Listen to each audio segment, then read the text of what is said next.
সুপ্রিয় দর্শক, আমাদের সাপ্তাহিক আয়োজন ইনকিলাব স্পোর্টস উইকলি রিভিউ এই অনুষ্ঠানে আপনাদেরকে স্বাগত জানাচ্ছি। আমি শফিকুল ইসলাম শামীম। আজকেও আমরা গত সপ্তাহের মতোই আজকেও আমরা ফুটবল নিয়ে আলোচনা করব, কারণ আপনারা জানেন গত সপ্তাহে আমরা ফুটবল নিয়ে আলোচনা করেছিলাম। আমাদের স্টুডিওতে আগের এপিসোডে যিনি ছিলেন আমাদের সেই তরুণ ক্রীড়া বিশ্লেষক আরশান শাফকাত, উনি আজকেও আমাদের সাথে আছেন। আরশান, আপনাকে ধন্যবাদ আমাদেরকে আজকেও সময় দেওয়ার জন্য। জানেন গত লিগে কিন্তু ম্যানুর খুব দুর্ভোগ গেছে, আমরা দেখেছি খুব ভালো করেনি। এই বছরও তার শুরুটাও একই রকমের। তো এই বিষয়গুলো নিয়েই আমি আপনাকে জিজ্ঞেস করব যে আসলে কারণটা কি, ম্যানুর কোন জায়গাটায় সমস্যা? ফার্স্ট অফ অল আমি বলতে চাচ্ছি যে ম্যানু আর ম্যান সিটির ম্যাচটাতে সব থেকে চোখে পড়ার মতন সমস্যা যেটা আমার কাছে মনে হয়েছে, এটা হচ্ছিল ম্যানু ফাইনাল থার্ডে গিয়ে, যেটা কিনা আমরা অ্যাটাক বলে থাকি, অ্যাটাকে গিয়ে ওরা অনেকটা কনফিউজড খেলছে, যেখানে ওদের কোনো সিস্টেম আসলে আমরা খুঁজে পাচ্ছি না। ওরা স্ট্রাইকারকে কীভাবে পাস দিবে এবং স্ট্রাইকার কেমনে ওইটা ঢুকাবে, এটা আমার মনে হচ্ছে না কোনো সিস্টেমের মধ্যে ম্যানু খেলছে। যেখানে কিনা আমরা দেখছি যে ম্যান সিটি একটা সিস্টেম আছে যে ওরা একটা বলটাকে পাস দিয়ে ওরা রন্ডেভিউ করবে যতক্ষণ পর্যন্ত না স্পেস পাবে, এবং হালানকে দিয়ে ওরা ফিনিশ করবে। যেখানে কিনা আমরা ম্যানুর ফাইনাল থার্ডে আমরা প্রচণ্ড কনফিউশন বলে দেখতে পাচ্ছি, কনফিউশন। আচ্ছা, আমরা এখানে যেটা আপনাকে বলতে চাই যে ম্যান সিটি কিন্তু গত বছর ভালোই করেছিল, শেষ দিকে গিয়ে কিন্তু তারা শিরোপা হারাইছে। কিন্তু গতবারের ম্যান সিটি এবারের ম্যান সিটিটাকে আপনি কিভাবে দেখছেন, যে তারা কতটা এবার? গতবার থেকে আমি বলবো যে ম্যানচেস্টার সিটি এই সিজন অনেকটা ইমপ্রুভড, অনেকটা আগের থেকে অনেকটা ভালো। এবং এটার সব থেকে বড় একটি কারণ আমি বলবো যে ওদের গোলকিপার চেঞ্জের বিষয়টা। আমরা জানি যে এডারসন এর আগের কয়েক বছর ধরে এডারসন ছিল, এবং তার সার্ভিসটা খুবই ভালো ছিল, যদিও কিনা আমরা তার ডিফেন্সিভ গোলকিপিংয়ে খুব একটা ঘাটতি দেখেছি।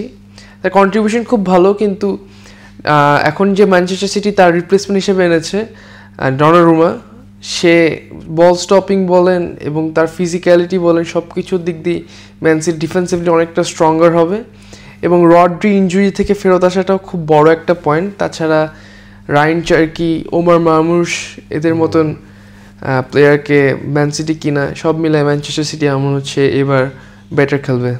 জীবন অবাক না করলে কে করবে? 28% মিল্ক ফ্যাটের অবাক করার সাথে ফ্রেশ মিল্ক পাউডার, জীবন অবাক করুক প্রতিদিন। আচ্ছা, ম্যান সিটির পাশাপাশি আপনি এবার দেখেন যে এবার বলবো না, আমি গত আসর থেকেই দেখেছি যে ইংলিশ লিগে 4-5টা টিম কিন্তু চ্যাম্পিয়ন ফাইটের শেষ পর্যন্তই থাকে। এটা গতবারও কিন্তু 3-4টা টিম কিন্তু একেবারে খুব ক্লোজ ছিল, শেষ দিকে আইসা 2-3টা টিম একটু পিছিয়ে পড়ে গেছে। এবারও কিন্তু সেই ধরনের একটা আভাস, কেন আপনার আর্সেনাল বলেন, চেলসি বলেন, লিভারপুল বলেন, ম্যান সিটি বলেন, এরা কিন্তু এবারও খুব চমৎকার শুরু করতেছে। লিভারপুলও কিন্তু অলরেডি এখন টপে, লিভারপুল টপে, তারপরেই মনে হয় আর্সেনাল আছে, চেলসি আছে মনে হয় 4 না 5 পয়েন্ট সমান, কিন্তু গোল অ্যাভারেজে হয়তো।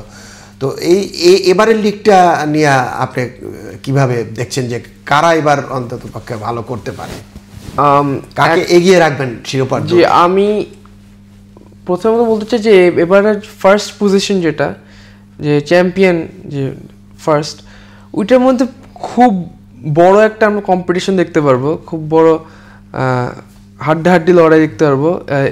এটার মূল একটা কারণ হচ্ছিল আর্সেনাল, যারা কিনা প্রত্যেকটা অ্যাসপেক্টে তারা অনেকটা আগের থেকে বেটার হয়েছে। তা আমরা যদি তাদের ডিফেন্সিভলি দেখি, তার ডিফেন্সিভলি প্রচণ্ড সলিড। তারা মাত্র 15 মিলিয়ন দিয়ে তারা একটা ডিফেন্ডার কিনেছে, মাস্কেরা। সে প্রচণ্ড তার ভ্যালুটাকে আন্ডার এস্টিমেট করেছে আমার মনে হচ্ছে আর্সেনাল, কারণ সে প্রচণ্ড ভালো একটা ডিফেন্ডার। টাইমিং বলেন, অ্যাগ্রেসিভনেস বলেন, ম্যাচুরিটি বলেন, সব কিছুর দিক দিয়ে সে আগিয়ে আছে। এবং তাছাড়া গ্যাব্রিয়েল এবং সালিবা তো আছেই। মিডফিল্ডে আমরা জুবিমেন্ডিকে কিন্তু দেখেছি, সে লাস্ট ম্যাচে গতকালকে 2টি গোল করেছে এবং দুটি গোলই অসম্ভব সুন্দর ছিল। তো মিডফিল্ডে ওডিগার্ড এবং ডেকলান রাইস যে কিনা যার কথা না বললেই না, এদের তিনজনের জুটিটা আমার মনে হয় মিডফিল্ডে খুব কন্ট্রিবিউট করবে, এবং স্ট্রাইকে তো ভিক্টর গিওকেরেসকে ওরা কিনেছে। তো এটা গিওকেরেস, সাকা, এদের জুটি সব মিলে আর্সেনাল আমার মনে হয় লিভারপুলের ইজাক, একিটিকে, এদেরকে কেনার পরেও আমার মনে হয় আর্সেনাল ভালো একটা টক্কর দিতে পারবে লিভারপুলকে ওভারঅলি। হ্যাঁ, আচ্ছা, আমরা যদি একটু অন্য লিগের দিকে দেখি, যেমন লা লিগাটাও কিন্তু অলরেডি শুরু থেকেই কিন্তু মোটামুটি ভালো। Real Madrid, I think Real Madrid all win সবগুলা। কালকে গত রাতে বার্সেলোনা খেলেছে ভ্যালেন্সিয়ার বিপক্ষে, 6-0 তারা উইন করেছে। তো ওই ম্যাচে জোড়া গোল করেছে তিনজনই, যেমন ফার্মিন লোপেজ 2 গোল, রাফিনহা করছে 2টা, লেভানডস্কি তো করছেই। আচ্ছা, এখানে আপনি একটা জিনিস দেখি যে বার্সেলোনায় এই প্লেয়ারগুলো যতটা সার্ভিস দিচ্ছে, কিন্তু তার দেশের হয়ে কিন্তু অতটা ওইভাবে জ্বলে উঠতে পারছে না। যেমন আপনি রাফিনার কথাই যদি বলি, লেভানডস্কির কথাই যদি বলি, বা এগুলোর কথাই যদি, হ্যাঁ, ফার্মিন লোপেজদের আলাদা, কারণ স্পেন ওয়ার্ল্ড কাপে খুব ভালো করতেছে বাসাইয়ে, তারা অনেক বড় বড় ব্যবধানে জিতছে। আমি যদি বলতে চাই ব্রাজিলের কথা যদি বলি, আমরা যদি বলি 2000 সাল থেকে এবং তার আগে ব্রাজিল কিন্তু পুরো ফুটবলটাকেই তারা পুরো কাঁপিয়েছে, ডমিনেট করেছে। তাদের একটা আলাদা একটা খেলার স্টাইল আছে, সাম্বা বলে আমরা চিনি। আমার মনে হয় এখনকার দিনে ফুটবল অনেকটা পরিবর্তন ঘটেছে, সিস্টেম্যাটিক ফুটবলে আমরা পরিবর্তনটা অনুভব করতে পেরেছি, এবং এটা আমার মনে হয় খুব বড় একটা ইনফ্লুয়েন্স করেছে ব্রাজিলিয়ান সাম্বা স্টাইল ফুটবল খেলাটাকে। এখন আমরা যদি দেখি, মোস্ট অফ দ্য ব্রাজিলিয়ানস কিন্তু একটা সাম্বার পরিবর্তে ওরা একটা সিস্টেম্যাটিক ফুটবল খেলা শুরু করেছে। রাফিনিয়া বলেন, ভিনিসিয়াস বলেন, তারা বিভিন্ন লিগে খেলতেছে।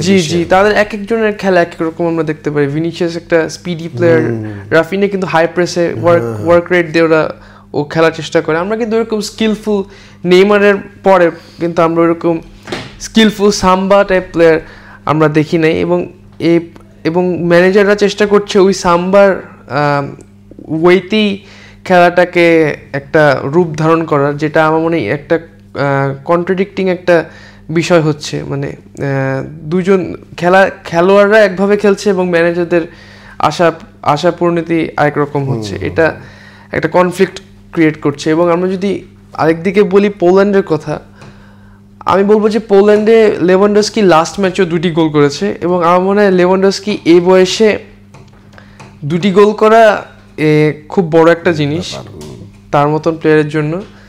এবং এটা আমাদের চিন্তা করতে হবে যে লেভানডস্কি কিন্তু সার্ভিস দেওয়ার মতন পোল্যান্ডের এরকম প্লেয়ার নাই।